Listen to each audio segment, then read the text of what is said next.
बिस्मिल्लाहिर्रहमानिर्रहीम। अस्सलाम वालेकुम। डॉक्टर नवीद हेल्थ केयर में आप लोगों को खुश आमदीद। उम्मीद है व्यूअर्स आप सब लोग खैरियत से होंगे। आज का हमारा प्रोग्राम औरतों में अंडों के ना बनने के बारे में है। वैसे तो हमल ना ठहरने की बहुत सी वजूहात हैं, लेकिन आज के प्रोग्राम में हम सिर्फ अंडों के ना बनने या कमज़ोर अंडों पर ही बात करेंगे।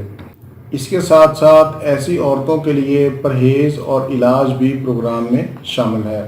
और सबसे अहम बात, आपको आज के प्रोग्राम में बताया जाएगा कि किन औरतों में अंडे का इखराज किन दिनों में होता है।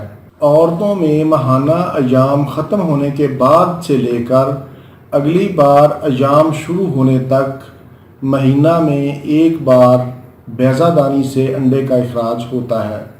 खातून के बैज़े की उम्र 4 से लेकर 12 घंटे तक होती है, जबकि मर्द के जरासीम खातून के अंदर 3 से 5 दिन तक ज़िंदा रहते हैं। औरतों में एक प्रॉब्लम तो ये होता है कि उनमें अंडे नहीं बनते या कमज़ोर होते हैं। दूसरा ये कि अंडे भी बनते हैं और सेहतमंद होते हैं, दोनों मियाँ बीवी सेहत और तंदुरुस्त होते हैं, लेकिन इसके बावजूद हमल नहीं ठहरता। तो ये शेड्यूल दोनों किस्म के लोगों के लिए मुफीद साबित होगा। ये जो शेड्यूल मैं आपको बता रहा हूँ, इस शेड्यूल के मुताबिक अगर मर्द और औरत आपस में मिलते हैं तो उनके हमल ठहरने के चांसेस रोशन हो जाते हैं। ऐसी ख़वातीन जिनको माहवारी 26 दिन के बाद होती है, ऐसी औरतों में माहवारी के 11वें से लेकर 14वें दिन तक बैज़ादानी से अंडे का इखराज होता है। ऐसी औरतें जिनको 27 दिन के बाद माहवारी होती है, उनके 12वें से लेकर 15वें दिन तक बैज़ादानी से अंडे का इखराज होता है। और जिनको 28 दिन के बाद माहवारी होती है, उनकी बैज़ादानी से अंडे का इखराज माहवारी के 13वें दिन से लेकर 16वें दिन तक होता है। ऐसी औरतें जिनको माहवारी 29 दिन के बाद होती है, उनकी बैज़ादानी से अंडे का इखराज माहवारी के 14वें दिन से लेकर 17वें दिन तक होता है।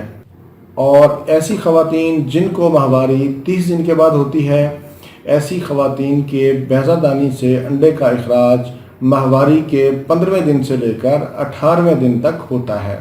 ये जो शेड्यूल मैंने आपको बताया है, ये बहुत ही अहम शेड्यूल है। अगर इसके मुताबिक आप अमल करते हैं तो इंशाअल्लाह 100% कामयाबी आपका मुकद्दर होगी। अब मैं आपको एक घरेलू नुस्खा बताता हूँ कि जिन ख़वातीन के अंडे नहीं बनते या जिनके अंडे कमज़ोर होते हैं, बहुत ही आसान नुस्खा है। अंडे ले लें, कोशिश करें कि देसी अंडे अगर मिल जाएं तो वो बहुत ज़्यादा अच्छे हैं। अंडे ले लें, उनको बॉयल कर लें अच्छी तरह। बॉयल करने के बाद अंडों का जो खौल है, उस खौल को आपने पीस लेना है, पीस कर उसका पाउडर बना लेना है। जितना अंडों का पाउडर हो उतनी ही मिकदार में उसमें आपने शहद डाल लेना है। शहद और अंडों के खौल को मिलाकर आप रख लें और सुबह दोपहर शाम आधा आधा चम्मच पानी के साथ इस्तेमाल करें। इंशाअल्लाह इसके इस्तेमाल से आपका रहम मजबूत होगा, नए अंडे भी बनेंगे और सेहतमंद अंडे बनेंगे। अंडों का ये नुस्खा उन औरतों के लिए भी मुफीद है जिनके चेहरे पर छाइयाँ बन जाती हैं या जिन औरतों को लकोरिए का मसला होता है। अब मैं आपको होम्योपैथिक की एक दवाई है उसके बारे में बताता हूँ। उसका नाम है एग्नस कास्टस। इसको मदर टिंचर में आपने लेना है। जिन औरतों के अंडे नहीं बनते या कमज़ोर बनते हैं, बांझपन का शिकार हैं, आज़ा की कमज़ोरी, ढीलापन पाया जाता है, रहम में वरम या सोजश है, रहम की कमज़ोरी है, और इसके साथ साथ औरतों में ऐसा लिकोरिया जिससे ज़र्द निशान पड़ जाएँ, उसमें ये दवाई बहुत ज़्यादा फ़ायदेमंद है। अंडों की पैदाइश के हवाले से होम्योपैथिक की ये चोटी की दवाई है। इसको मदर टिंचर में 5-5 कतरे दिन में 3 मरतबा इस्तेमाल करने हैं। इस दवाई का नाम मैंने डिस्क्रिप्शन में लिख दिया है ताकि आप लोगों को पढ़ने में आसानी रहे। और इसके साथ साथ अगर आप मेरी दूसरी वीडियोस देखना चाहते हैं तो आप YouTube के सर्च इंजन में डॉक्टर नवीद हेल्थ केयर लिखें तो मेरी तमाम वीडियोस आपके सामने आ जाएंगी। इसके अलावा मैंने डिस्क्रिप्शन में अपने चैनल का लिंक भी दिया है। अगर आप उस लिंक पे क्लिक करते हैं तो फिर भी मेरी तमाम वीडियोस आपके पास आ जाएंगी।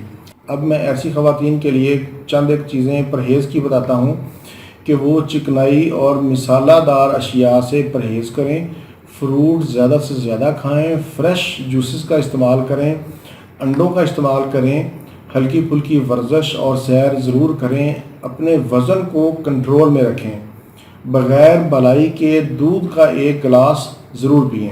ویورز، یہ تھا میرا معلوماتی پروگرام۔ امید ہے آپ کو پسند آئے گا۔ اچھا لگے تو اسے ضرور شیئر کریں تاکہ زیادہ سے زیادہ لوگوں کو آگہی ملے۔ اسی کے ساتھ ہی مجھے اجازت دیجیے، دوبارہ کسی نئی معلوماتی ویڈیو کے ساتھ آپ کی خدمت میں پھر حاضر ہوں گا۔ تب تک کے لیے اجازت، اللہ حافظ، والسلام۔